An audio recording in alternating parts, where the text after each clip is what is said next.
and inquire of me and for me, because it's your soul's first necessity. It's what I need in order to survive, in order for the rest of my day to go on, to have any impact, to have any productivity, to not fall into my sinful flesh and do things my way, and to seek my own glory. The first thing I must do is to surrender and humble myself and seek the King of Kings and the Lord of Lords and his glory before I go out and try to do anything for him. Glory means weight. So I'm seeing a lot of young people and a lot of older than me and my age people.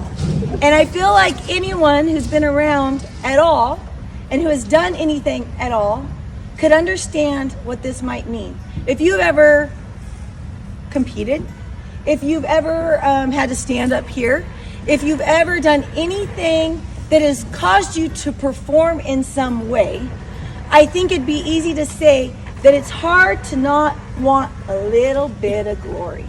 It's hard to not want a little bit of credit, to have some recognition. I know I've struggled with it. But the word glory actually means weight. So maybe some of you, I'm going to pick on you FFA kids just because I know you guys compete, right? So have you ever done a competition, whether it's meat judging or maybe it's debate or showing an animal? I don't know. FFA is an incredible organization that has so many opportunities. But have you ever performed and then succeeded and then actually had a little more pressure for you the next time you had to go compete? Have you guys ever experienced that? Has anyone ever experienced that after some success? I have. The first time going out, it's like not too hard because kind of no one expects anything from you.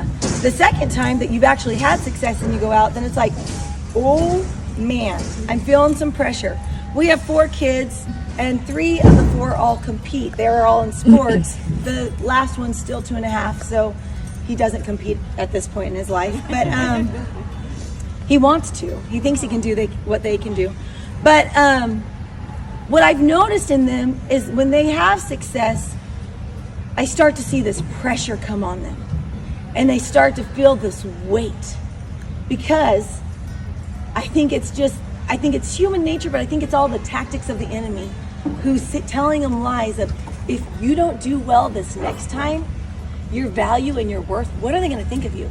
Are you going to be a good cowboy? Are you going to be they do judo. Are you going to be a good judoka? Are you going to be a good wrestler? You're not going to be good if you don't have success. I think that's the lie of the enemy. I think his desire is to try to get everyone, but I can really see it in our youth right now, to question their value, their worth, and their identity. And he does that by seeking their own glory. Whether it's the opinions of others, the accolades of others, or maybe it's weight from burdens and troubles that they have. And Jesus says, I made you, I know you, and I love you. And I am the only one who can tell you how you are valuable, why you are valuable. We are valuable not because of how we are associated or because of how we perform, but our value and our worth comes from the one who created us. There's a scripture that talks about the potter and the clay. We are the clay and he is the potter. And who is the clay to tell the potter what they were created for? Who am I to tell the God of the universe who I am and what I was created for? He knows me. He created me. He literally can tell me the number of hairs on my head. He knows why I was created. And for me to seek my own glory and tell the God of the universe, the one who can truly only handle the glory of this world, he's the only one who can handle all the praise, all the accolades that this world has to give. He's the only one worthy of it. Who am I to tell him that I deserve that and I know why I was created?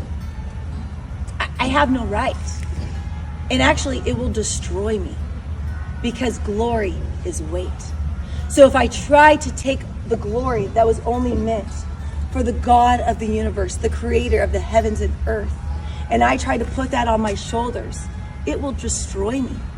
So he tells us this not because he Not because he's selfish or has this big ego. God is all loving.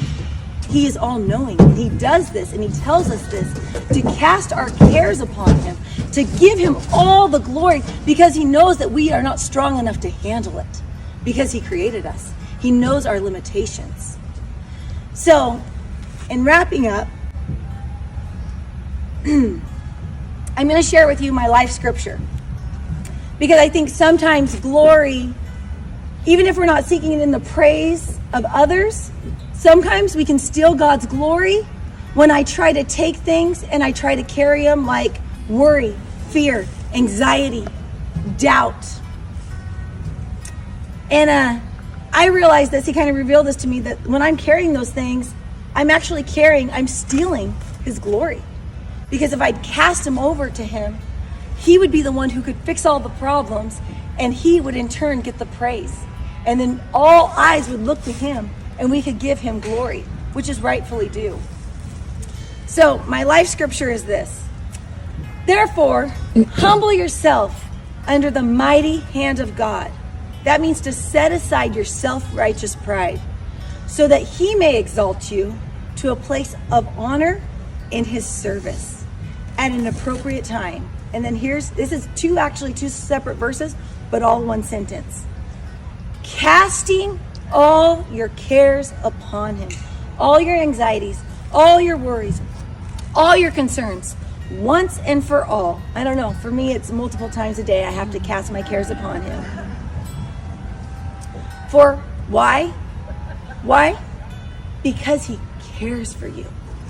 The God of the universe loves each one of us so much.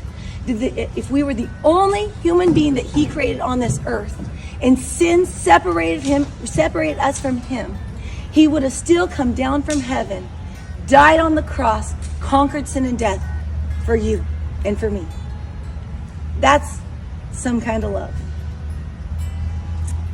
It means that when he says he cares for us, it means that with the deepest of affection, and he watches over us very carefully. So I guess my encouragement to you today would be to be conscious of that as you're walking around and you see yourself kind of gathering on maybe people's praise, that you'd quickly turn and say, Lord, I give you all the glory. I give you this. And it's that simple.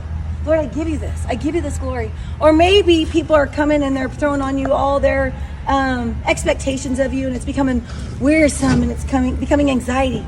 Cast it upon God. His shoulders are broad enough to handle it. Lord, I cast these cares upon you. I give you all the glory.